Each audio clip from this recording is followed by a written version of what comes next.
오늘 우리에게 주신 하나님 말씀은 두 편입니다. 우리 먼저 누가복음 2장 8절로 14절 말씀부터 우리 한번 읽겠습니다. 누가복음 2장 8절부터 14절까지 같이 읽을게요. 시작. 그 지역에 목자들이 밤에 밖에서 자기 양떼를 지키더니 주의 사자가 곁에 서고 주의 영광이 그들을 두루 비추매 크게 무서워하는지라. 천사가 이르되 무서워하지 말라. 보라, 내가 온 백성에게 미칠 큰 기쁨의 좋은 소식을 너에게 전하노라. 오늘 다윗의 동네에 너희를 위하여 구주가 나셨으니 곧 그리스도 주시니라. 너희가 가서 강보에 쌓여 그에 누워 있는 아기를 보리니 이것이 너희에게 표적이니라 하더니 호련히 수많은 천군이 그 천사들과 함께 하나님을 찬송하여 이르되 지극히 높으신 곳에서는 하나님께 영광이요 땅에서는 하나님의 기뻐하시는 사람들 중에 평화로다 하니라. 아멘. 우리 한 장 더 보겠습니다. 누가복음 2장 8절에서 14절 말씀까지입니다. 2장 8절부터 읽을게요. 베들레헴으로 누가복음 2장 1절부터 12절입니다. 마태복음 2장 1절에서 12절입니다. 헤롯 왕 때에 예수께서 유대 베들레헴에서 나심에 동방으로부터 박사들이 예루살렘에 이르러 말하되 유대인의 왕으로 나시니가 어디 계시냐? 우리가 동방에서 그의 별을 보고 그에게 경배하러 왔노라 하니 헤롯 왕과 온 예루살렘이 듣고 소동한지라. 왕이 모든 대제사장과 백성의 서기관들을 모아 그리스도가 어디에서 나겠느냐 물으니 이르되 유대 베들레헴이오니 이는 선지자로 이렇게 기록된 바 또 유대 땅 베들레헴아 너는 유대 고을 중에서 가장 작지 아니하도다. 내게서 한 다스리는 자가 나와서 내 백성 이스라엘의 목자가 되리라 하였음이니이다. 이에 헤롯이 가만히 베들레헴으로 보내며 이르되 가서 아기에 대하여 자세히 알아보고 찾거든 내게 고하여 나도 가서 그에게 경배하게 하라. 박사들이 왕의 말을 듣고 갈새 동방에서 보던 그 별이 문득 앞서 인도하여 가다가 아기 있는 곳 위에 머물러 서 있는지라. 그들이 별을 보고 매우 크게 기뻐하더라. 집에 들어가 아기와 그의 어머니 마리아가 함께 있는 것을 보고 엎드려 아기께 경배하고 보배합을 열어 황금과 유향과 모리약을 예물로 드리니라. 그들은 꿈에 헤롯에게로 돌아가지 말라 지시하심을 받아 다른 길로 고국에 돌아가니라. 아멘. 하나님 말씀이었습니다. 좋으신 하나님 감사합니다. 이 시간에 주시는 말씀으로 은혜 받는 시간 되도록 우리 귀를 열어 응답하여 주옵소서. 예수님의 이름을 기도합니다. 아멘. 여러분, 살면서 좋은 소식을 들었어요. 굿뉴스, 복된 소식, 좋은 소식을 들을 때가 언제 있었습니까? 저는 기억에 남는 가장 좋은 소식은 그때를 생생하게 기억하는데 제가 핸드폰으로다가 전화를 받았습니다. 무슨 소식이었느냐면 우리 첫애가 임신됐다라는 소식을 들었을 때 그때 그 감격은 이루 말할 수가 없어요. 여러분에게 있어서 가장 좋은 소식은 뭐였습니까? 오늘 정말 좋은 소식을 천사가 가지고 왔습니다. 바로 온 인류를 위한 아기 예수가 탄생하셨다라는 소식입니다.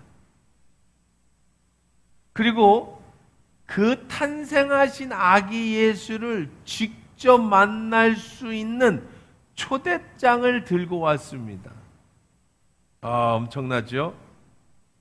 과연 아기 예수의 탄생을 직접 가서 보고 경배할 수 있는 초대장이 누구에게 전해졌을까? 오늘 보면 누가복음 2장 8절에서 11절에는 이렇게 말합니다.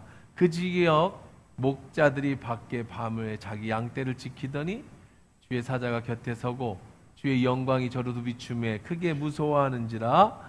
천사가 이르되 무서워하지 말라. 보라, 내가 온 백성에게 미칠 큰 기쁨을 좋은 소식을 전하노라. 오늘 다윗의 동네에 너희를 위하여 구주가 나셨으니 곧 그리스도 주시니라. 누가 제일 먼저 초대장을 받았습니까? 그 지역의 목자들이 그랬어요. 목자들이 밤에 양을 지키기 위해서 불침범을 서고 있습니다. 잠을 안 자고 있는데 갑자기 하얀 천사가 눈앞에 비추니 얼마나 무섭겠습니까? 주의 영광이 저희를 두루 비췄다. 무섭죠? 완전 귀신입니다. 귀신. 그러니까 천사가 먼저 야, 무서워하지 마라.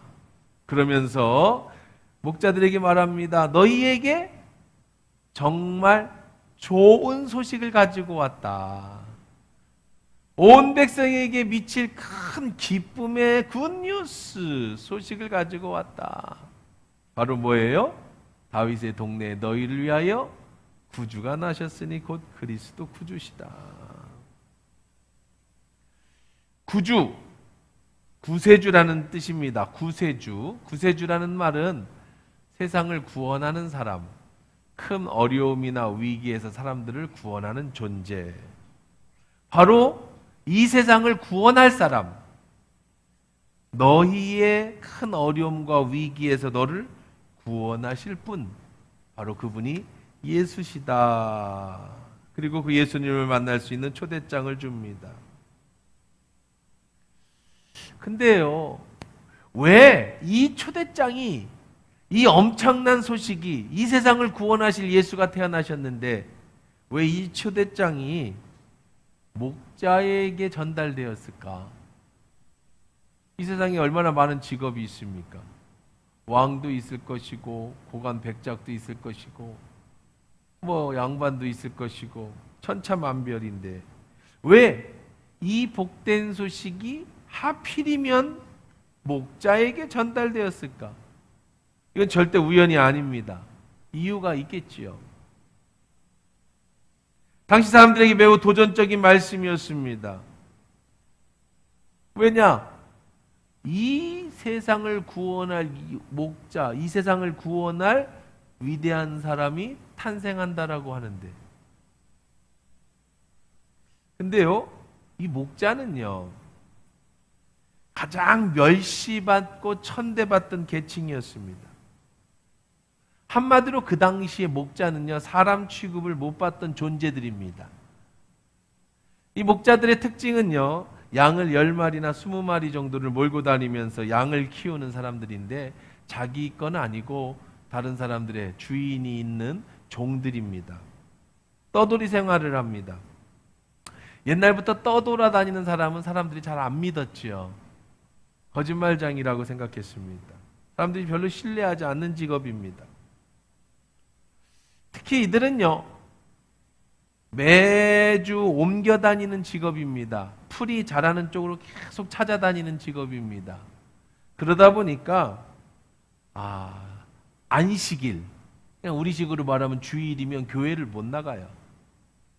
근데 그 당시에 회당이라고 합니다. 우리식으로 말하면 교회, 그 다음에 안식일에 회당에 못 가는 사람을 그들은 일반적으로 뭐라고 불렀느냐면 죄인이라고 불렀어. 죄인. 그러니까 죄인의 대명사가 목자입니다. 그때는요, 예수님 시절에는 이스라엘의 문화는요, 종교와 경제와 문화와 또 사회가 전부 하나예요. 하나.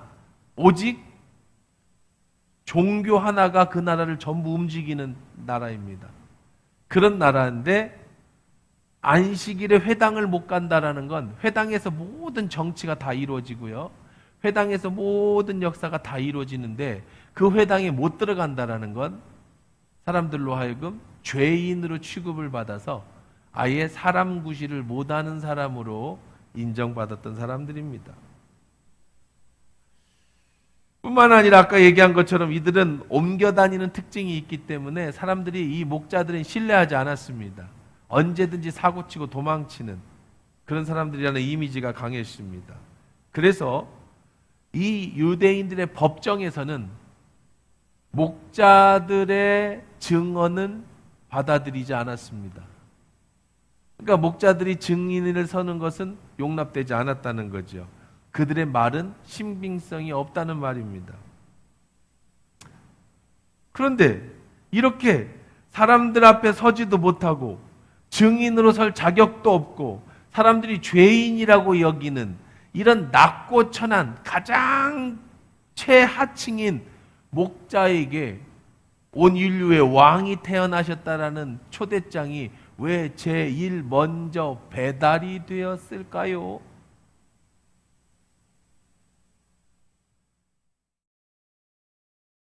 다분히 의도적입니다. 바로 예수님은 이렇게 낮고 천한 사람, 저와 같은 사람, 아주 보잘것없는 사람들을 위해서 이 땅에 오셨기 때문인 거예요. 고린도전서 1장 27절에는 이렇게 말씀하십니다. 그러나 하나님께서 세상에 미련한 것들을 택하사 지혜 있는 자들을 부끄럽게 하신다. 세상에 약한 것들을 택하셔서 강한 자들을 부끄럽게 하십니다. 비록 이 땅에 사는 동안에는 약자고 소외당하고 정말 어려운 사람들이지만 하나님은 그런 사람들을 들어서 세상의 강한 자들을 부끄럽게 하시는 분이시다. 예수의 탄생의 증거를요, 초대장을 왕에게 보냈다면, 종교 지도자들에게 먼저 보냈다면, 부유층과 권세 있는 사람들에게 알렸다면 예수의 탄생이 금방 퍼졌을 겁니다. 예수님에게 정말 많은 보물들이 쌓였겠지요. 그런데 하나님은 증인으로서 인정받지 못하는 죄인의 대표 목자에게 이 소식을 전해주셨습니다. 그들에게 초청장을 주셨습니다. 권력자가 아닌 연약한 자에게 이 기쁜 소식이 전해졌습니다. 예수님도 고관 백작의 집에서 침대에서 태어나지 않으셨고 왕궁에서 태어나지 않으셨고 가장 낮고 천한 사람들이 사는 그런 최하층민에서, 그것도 자기 집도 아닌 여행 중에 누울 곳이 없어서 말구유에 제대로 씻기지도 못하고 누추한 곳에 이렇게 태어나신 예수 그리스도입니다. 바로 예수님은 연약한 자들, 힘없는 자들, 불쌍한 자들의 편이 되어셔서 이 땅에 오셨기 때문입니다. 왜 그랬을까요? 왜 예수님은 그런 자들을 위해서 오셨습니까? 바로 이들이 예수님을 기다리고 있기 때문입니다. 예수 없이는 살 수 없는 사람들이 예수님을 기다리는 거예요. 예수 없이 살 수 있는 사람들은 예수님을 기다리지 않습니다. 이들은 예수님을 기다렸습니다. 예수님이 아니면 이 세상에 도무지 희망이 없는 나와 같은 사람들을 위해서 예수님이 오셨어요. 우리 집사님이 아까 기도하신 것처럼 정말 역전에, 대반전에 예수님이 우리 같이 연약한 자들을 다시 세워주기 위해서 이 땅에 오셨다는 거예요. 그래서 도무지 희망이 없는 목자들에게 천사가 초대장을 나눠준 겁니다. 아무것도 가진 것 없는 목자에게 오셔서 예수님이 초대장을 나눠주셨을 때 목자들은요, 아무것도 가지고 온 게 없었습니다. 그들은 양털도 가지고 올 게 없습니다. 자기 게 아닙니다. 양 한 마리도 잡아올 수 없었습니다. 자기 게 아닙니다. 그럼 그들은 예수님께 와서 무엇을 예수님께 드렸을까요? 누가복음 2장 20절입니다. 목자가 자기들에게 이르러 이른 바와 같이 듣고 본 모든 것을 인하여 하나님께 영광을 돌리고 찬송하며 돌아갔다. 그들이 본 것, 그들이 들은 건 뭡니까? 복음이에요, 복음. 예수 자체가 복음입니다. 그리고 그 예수님을 만난 목자들은 아무것도 드릴 것이 없었습니다. 그래서 그들은 하나님께 영광을 돌렸습니다. 그들은 찬송으로 하나님께 돌렸습니다. 아무것도 주님께 드릴 수 없는 사람들, 그저 주님 앞에 드릴 수 있는 것이 찬송과 영광인 사람들. 사랑하는 성도 여러분, 우리가 예수님께 드릴 수 있는 게 무엇이 있겠느냐는 거죠. 누가복음 2장 11절에 이렇게 말씀하십니다. 오늘 다윗의 동네에 너희를 위하여 구주가 나셨으니 곧 그리스도 주시니라. 너희를 위하여, 바로 보잘것없는 나를 위하여, 아무것도 주님께 드릴 것이 없는 연약한 나를 위하여, 바로 저와 여러분을 위하여 구주가 나셨는 줄 믿습니다. 두 번째 초대장이 전달됩니다. 두 번째 초대장은 동방의 박사들입니다. 동방의 박사들은요, 당시 페르시아, 인도 같이 먼 지방에서 천문학을 연구하고 자연을 연구하는 사람들입니다. 최고의 지식인이고 지식층이고 많은 재력과 능력을 가진 사람들입니다. 천문학을 연구하던 사람들입니다. 자, 우선 이들은 유대인이 아닙니다. 이방인입니다. 이들은 하나님을 모르는 사람들입니다. 이들은 그저 미신적인 행위로 천문학, 그 당시에 농사가 대부분 달에 의해서 움직였기 때문에 농사를 연구하고 하늘의 변화를 보며 점을 치던 그냥 점쟁이들입니다. 하나님이 누군지도 모르는 그저 사람들입니다. 그런데 어느 날 그들이 특별한 별을 발견합니다. 오래전부터 내려오던 소문이 어느 날 하늘에 큰 별이 뜨면 그 별이 뜨는 데서, 그 별이 비치는 곳에 온 인류를 위한 구세주가 나타날 것이다라고 옛부터 내려오던 전설이 있었습니다. 그래서 그들은 늘 하늘을 연구했고 별들의 이동과 그리고 천체의 변화를 연구했습니다. 그 천체의 변화가 어떻게 자연의 이치를 깨닫고 자연에게 어떻게 영향을 미치고 농사를 어떻게 지어야 되는지를 연구했던 학자들입니다. 그런데 어느 날 정말 하늘에서 큰 별이 떴습니다. 이 목자들은, 이 동방의 박사들은 그 별을 보고 몇 날 며칠을 계속 따라옵니다. 그러다 그 별이 유대 땅에, 예루살렘 땅에 비춰져 있는 것을 발견했어요. 어떻게 레이저처럼 쏘는 게 아니고 쫙 비춰지는 겁니다. 그래서 이 동방의 박사들은 왕궁을 먼저 찾아갑니다. 그 당시 헤롯이 왕이었죠. 왕이여, 우린 동방에서 온 박사들입니다. 우리가 별을 연구하던 중에 온 인류를 구원할 메시아가 이 유대 땅에 태어나는 것을 발견했습니다. 그 빛이 여기에 비춰졌습니다. 그 왕이 어디 계십니까? 우리가 그분께 경배하기를 원합니다. 헤롯이 깜짝 놀랍니다. 왕이 태어났다고? 그래서 유대인들을 다 부릅니다. 유대 지도자들, 유대의 대제사장들, 바리새인들을 다 부릅니다. 의회원들을 다 모읍니다. 지금 이 동방의 박사님들께서 이 온 인류를 구원할 메시아 왕이 이 땅에 태어났다는데 그 왕은 어디서 태어나는 거냐? 성경학자들이 얘기합니다. 네, 베들레헴에서 태어날 것으로 성경은 예언하고 있습니다. 헤롯 왕은 동방의 박사들한테 얘기했죠. 네, 저 베들레헴에서 왕이 태어난다고 합니다.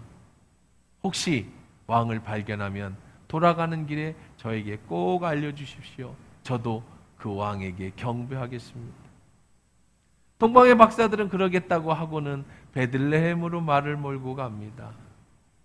그리고는 동방의 박사들이 지금 예수 그리스도가 탄생한 마국간에서 예수를 발견하고 그에게 황금과 유황과 모리약으로 예물을 드리고 경배합니다. 당시 이스라엘은요, 그 당시에 예수님이 탄생할 그 당시의 세계는요, 가장 암울한 시기였습니다. 어떤 시대였느냐면요, 로마가 400여 년 전에, 예수님이 태어나시기 한 400여 년 전에 로마가 그 지역을 점점 다 잡아먹었습니다. 모든 길은 로마로 통한다고 로마가 그 팔레스타인과 아프리카와 아시아까지 전부를 장악했습니다. 로마는 아주 강압적으로 그들을 다스렸죠. 그런데 이 로마는요, 문화가 없었습니다. 힘은 있는데 문화가 없어요. 문화가 없으면요, 그 힘은 부러지게 돼 있습니다. 여러분들 옛날에 들어봤을 것처럼 펜이 칼보다 강하다. 문화가 없으면 칼로다가 정복한 나라는 얼마 안 가서 무너지는 거예요. 근데 자기네 나라는요, 문화가 없습니다. 그래서 이 로마가 어떻게 했느냐?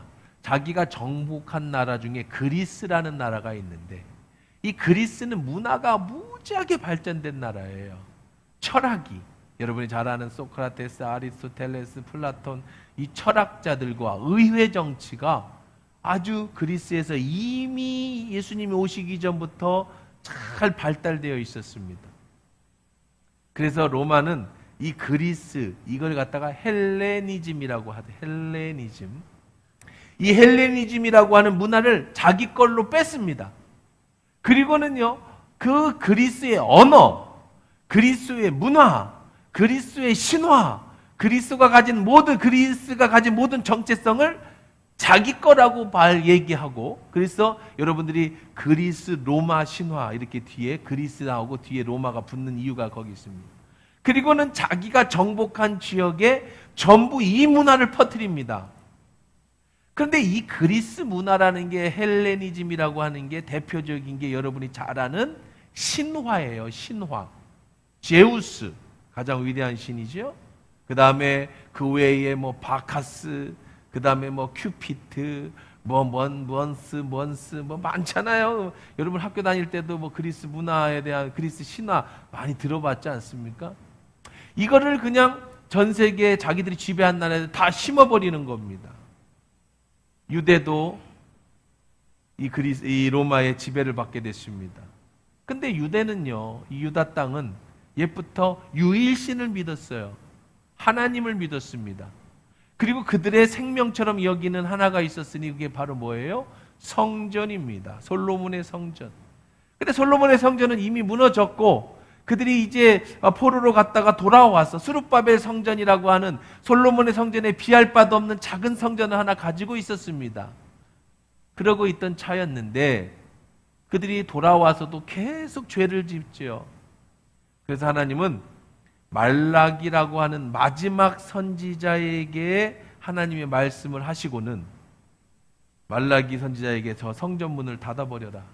아무도 내게 못 오게 해라. 라는 명령과 함께 하나님이 침묵을 하십니다. 바로 그 기간이 400년이나 됐어요. 자, 그 400년 동안에 이 유대 땅에는 선지자가 나오지 않았습니다. 하나님은 말씀하지 않았습니다. 암흑이 시작됐습니다. 그 사이에 이 로마가 이스라엘을 침공했고 거기다 그리스 문화를 심었고 거기다 제우스, 바카스 이런 신들을 심었습니다.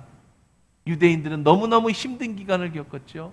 근데 아주 엄청난 일이 벌어진 거는 기원전 175년 예수님 오시기 175년 전에 셀리쿠스 제국의 왕 안티오쿠스 4세 에피파네스가 이 에피파네스라고 하는 사람이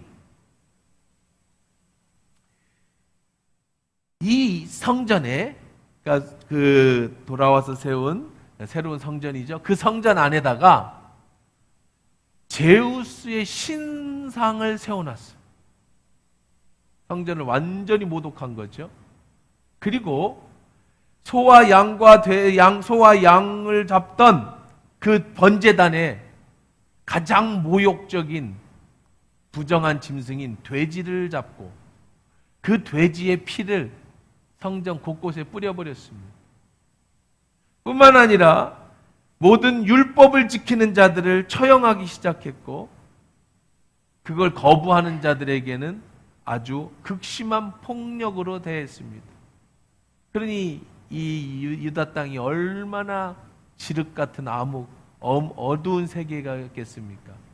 이때 마카비라고 하는 한 그냥 평범한 사람이 이럴 수가 없다라면서 혁명을 일으킨 거예요. 이게 마카비 혁명입니다. 이 마카비 혁명으로 어떤 결과가 이루어졌느냐? 정말로 이들이 종교를 건드리니까 목숨 걸고 싸우기 시작해가지고 정규군을 이겼어요. 그래서 혁명을 성공했습니다. 근데 그 성공하는 과정 속에서 정말 많은 사람들이 죽었어요. 그러나 그것도 얼마 안 가서 다시 로마에 의해서 다 진압당하고 또 끝나버렸습니다. 그러면서 예수님 오실 때에는 그래도 그들을 조금 다독이던 시절이었죠. 그런 가장 극심한 어둠 속에 있을 때에 한 줄기 빛이 쫙 비춰진 겁니다. 바로 예수의 탄생. 유대뿐만 아니라 그 지역에서 로마의 지배를 당했던 모든 사람들이 기다리던 우리를 로마에서 해방시켜줄, 우리를 이 어둠에서 건져줄 바로 메시아 구주를 기다리던 그들에게 바로 복된 소식이 전해진 겁니다. 동방의 박사들은 이 어둠 속에서 빛을 찾았습니다. 그리고 인류의 희망이신 예수를 발견합니다. 사도 요한복음 1장 9절에서 12절에 이렇게 말합니다. 참빛 곧 세상에 와서 각 사람에게 비추는 빛이 있었나니 영접하는 자 곧 그 이름을 믿는 자들에게는 하나님의 자녀가 되는 권세를 주셨습니다. 이 어둠의 땅에 빛으로 오신 예수 그리스도, 참빛, 세상에 와서 각 사람에게 비추는 그 빛. 그래서 그 빛을 받아들이는 자에게는 하나님의 자녀가 되는 권세를 주신 그 빛이 드디어 탄생한 거죠. 여러분, 우리 대한민국을 봅시다. 우리는 온 인류의 유례없는 경제 발전을 이룬 나라입니다. 우리나라는 60년 전에, 불과 60, 70년 전에 세계에서 가장 못 사는 나라로 원조를 받던, 요즘에 우리 아프리카 애들한테 돈 보내달라, 텔레비 틀면 그런 거 많이 나오죠? 그것처럼 우리는 국제로부터, 다른 나라부터 원조를 받던 민족입니다. 보릿고개가 있어서 정말 수많은 사람이 겨울을 못 내고 얼어 죽고 굶어 죽었던 민족입니다. 일제 식민지 치하에 있었습니다. 수탈을 당했습니다. 일제가 문화를 우리에게 적용하기 위해서 신사참배를 강요하고, 그전만 해도 노비가 있고 양반이 있고 상놈의 신분 차이로 인간이 취급을 받지 못했던 나라입니다. 불과 60년도 못 살아서 60을 넘으면 환갑잔치를 벌여주던 나라였습니다. 6.25 민족 상잔의 비극으로 정말 많은 사람들이 학살을 당했던 나라입니다. 그러던 나라에, 이 어두운 나라에 한 줄기 빛이 비쳤습니다. 바로 선교사들을 통해 이 땅에 복음이 들어온 겁니다. 복된 소식이 들어왔습니다. 그 빛이 세상에 와서 각 사람에게 비추었습니다. 우리 대한민국에 그 빛이 비추었습니다. 우리 대한민국 사람들은 전 세계 어떤 나라보다도 유례 없이 그 복음을 빠르게 받아들였습니다. 복음이 들어가는 곳마다, 그리스도를 구주로 믿는 사람들마다 마음에 소망이 생기기 시작했습니다. 기도하기 시작했습니다. 성령의 역사가 일어나기 시작했습니다. 교회가 세워지기 시작했습니다. 그리고는 불과 60, 70년 만에 대한민국은 세계 10대 경제 대국으로 영향력 있는 나라로 세워짐을 받았습니다. 사랑하는 성도 여러분들이요, 이것을 복음이 아닌 뭘로 설명할 수 있습니까? 지난 5,000년 동안 눌려있던 우리들의 잠재력이 폭발했다고 생각할까요? 우리 민족이 다른 민족보다 훨씬 우월한 민족이기 때문에 그랬을까요? 지난 5,000년 동안에 일본과 중국의 수탈과 그런 핍박을 당했던 나라가 갑자기 무슨 이유로 그 모든 과거를 청산하고 전 세계에 유례없는 대국으로 성장할 수 있는 그 이유는요, 복음 외에는 설명할 길이 없는 거예요. 예수님이 이 땅에 빛으로 오십니다. 그분은 생명의 빛이십니다. 동방의 박사들이 이 빛을 깨달았습니다. 동방의 박사들이 이 진리를 깨달았습니다. 그리고는 자기 앞에 있는 그 예수께 황금과 유향과 몰약으로 주님께 영광을 돌리며 그분께 경배했습니다. 세상의 권력과 재물로 그 어떤 것으로도 주님께 드릴 수 없지만 가장 귀한 것으로 주님께 드리는 예배에 참여하게 됐습니다. 그들은 자기의 지위도 체면도 내려놓고 엎드려 경배합니다. 우리 예수님을 향해 태어나셨다는 이 초대장은 저 낮고 천한 가장 천한 목동들에게, 그리고 가장 부자이면서 사람들의 존경을 받던 동방의 박사들에게까지 온 인류의 초대장이 선포되어졌어요. 최하층에서부터 최고층까지 복음이 전해졌습니다. 부한 사람이든 가난한 사람이든 자신이 가진 것이 아무것도 없어서 그저 찬송과 영광으로 그저 주님 앞에 돌리는 거든, 아니면 황금이든 모략이든 유향이든 가장 좋은 것으로 주님께 드리든, 예수는 모든 인류에게, 그가 필요한 사람에게 다 생명이 되어주시고 우리의 희망이 되어주시는 줄 믿습니다. 황금은 왕이신 예수를 상징합니다. 유향은 하늘로 올라가는 예배를 상징합니다. 모략은 장례식장에 쓰는 향으로서 우리를 위해서 죽을 예수 그리스도의 희생을 상징합니다. 여러분, 무엇으로 성탄절을 준비하시겠습니까? 무엇으로 아기 예수를 경배할 수 있겠습니까? 사랑하는 성도 여러분, 그 빛이 바로 여러분에게 비춰졌어요. 나에게 비춰졌습니다. 그 초대장이 오늘 나에게 전달되어졌습니다. 여러분에게 전달되어졌습니다. 우리는 예수를 통해 희망을 발견합니다. 암흑과 같은 내 인생에 한 줄기 빛을 발견합니다.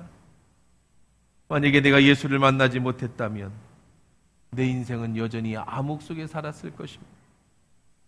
나의 삶의 기쁨을 얻지 못했고 삶의 만족도 얻지 못하고 그랬는 나의 인생에게 예수님이 빛으로 오셨어. 아기 예수님이 내게 오셔서 삶의 만족을 주시고 죄로 인해 고통받는 나의 삶에서 해방을 주시고 사단의 고통에서 우리를 일으켜 해방시켜 주셨습니다. 성탄은 바로 우리를 주님께로 인도하는 빛이신 예수 그리스도의 탄생을 축하하는 날입니다. 우리가 실수도 하고 실패도 하고 넘어진다 할지라도 이 빛은 영원한 천국까지 우리를 인도해 주실 빛입니다. 사람들은 보통 인생의 역전을 얘기할 때 로또를 비유합니다. 로또 맞았다. 어제 오늘 뉴스에도 보니까 어떤 사람이 우리나라 로또는요 얼마 안 줘요. 1등 해봐야 뭐 5, 6억밖에 안 줍니다. 근데 똑같은 번호를 자기가 써서 4장을 샀대.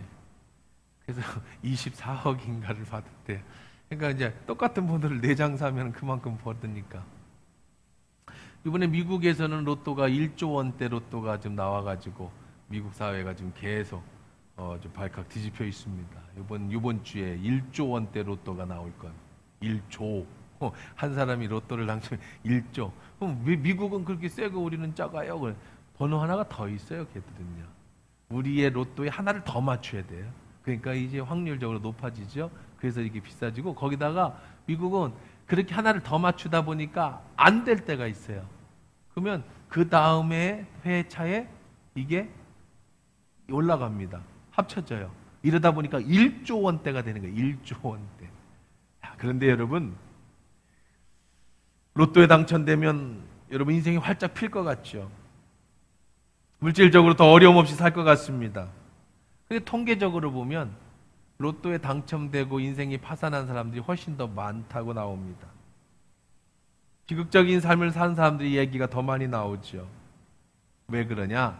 인생은 물질로만, 로또로만 해결되지 않는 문제가 훨씬 많기 때문에 그래요. 로또 당첨되고 다음 주에 죽으면 무슨 소용이 있겠습니까? 로또보다 더 중요한 게 건강이잖아요. 건강만 하면 인생이 행복하냐? 건강한데 자살하는 사람도 참 많습니다. 그러니까 이 세상은요 돈만 갖고 해결되는 게 아니에요. 그러니까 로또가 당첨됐다라고 하는 것은 우리가 사실 뭐 좋아는 하지만 자세히 한번 생각을 해보십시다. 저는 제 인생을 돌이켜볼 때 로또와 비교할 수 없는 복을 참 많이 받았다고 생각합니다. 우선 전 태어날 때부터 금수저를 물고 태어났어요. 로또에 당첨돼서 태어났습니다. 물론 어린 시절에 지독한 가난, 그리고 크게 남들에게 내세울 것 없는 그런 삶을 살았지만, 지금 돌이켜보니 가장 중요한 신앙을 부모님으로부터 유산으로 받지 않았습니까? 내가 태어날 때부터 예수님을 알게 됐습니다. 이런 축복이 어디 있어요? 이런 로또가 어디 있습니까? 이게 돈하고 비교할 수 있겠습니까? 저는 지금 저에게 최고의 아내라는 로또를 맞았습니다. 물론 살아보니까 다 마음에 들지는 않겠지만, 근데 저의 부족한 많은 부분을 채워주고 있어요. 현숙한 아내, 좋은 아내를 하나님이 로또로 표현할 수 없는, 로또하고 비교할 수 없는, 몇 억하고 비교할 수 없는 그런 하나님이 로또를 내게 주셨어요. 이걸 어찌 돈으로 환상하겠습니까? 저는 아까도 얘기했지만 최고의 행복한데 기쁜 소식은 우리 자녀를 임신했다는 소식이었다고 그랬죠. 소중한 자녀라는 최고의 로또를 주셨습니다. 연예인처럼 예쁘지는 않지만 그래도 내게는 가장 소중한 자녀 아닙니까? 그걸 로또와 당첨금과 바꾸겠습니까? 절대 아니죠. 하나님은 제게 한화교회라고 하는, 한화교회 성도님들이라고 하는 최고의 로또를 주셨습니다. 이렇게 좋은 성도, 이렇게 좋은 장로님들이 세상에 또 어느 교회 가면 만날 수 있겠습니까? 대형교회에서 오라고도 안 하지만 오라고 해도 안 갑니다. 이렇게 좋은 분들이 여기 계신데 제가 어디를 가겠습니까? 그렇지만 내 인생의 최고의 로또, 내 인생의 최고의 축복은 바로 예수 그리스도인 줄 믿습니다. 예수님 때문에 부모님도, 예수님 때문에 자녀도, 예수님 때문에도 교회가 존재하는 거예요. 예수님이 계시니까 이 모든 것이 내가 소중한 걸로 깨달은 거죠. 예수님을 제가 만나지 못했다면, 내가 예수님을 몰랐다면 부모님의 소중함도, 가정의 소중함도, 자녀의 소중함도, 교인들의 소중함도 알지 못했을 것입니다. 이것이 내게 축복이라는 걸 모르고 살았을 것입니다. 예수님은 저에게 가장 소중한 분, 바로 성탄은 하나님이 저에게 주신 최고의 선물인 예수 그리스도의 탄생을 준비하고 기다리는 날인 거죠. 내 인생의 가장 기쁜 소식, 굿뉴스. 내게는 황금이 없고 내게는 유황이 없고 내게 모략이 없지만 내게 주신 최고의 것으로 예수님의 탄생을 축하하면서 감사하면서 여러분 성탄을 맞이해야 될 줄 믿습니다. 여러분에게 초대장이 갔습니다. 25일 성탄절 예배에 나와 황금과 유황과 모략이 없어도 괜찮습니다. 동방의 박사들처럼 그리고 목자들처럼 진심의 마음을 담아서 내가 드릴 수 있는 최고의 감사로 이번 성탄을 맞이할 수 있는 그런 예배가 되기를 주의 이름으로 축원합니다.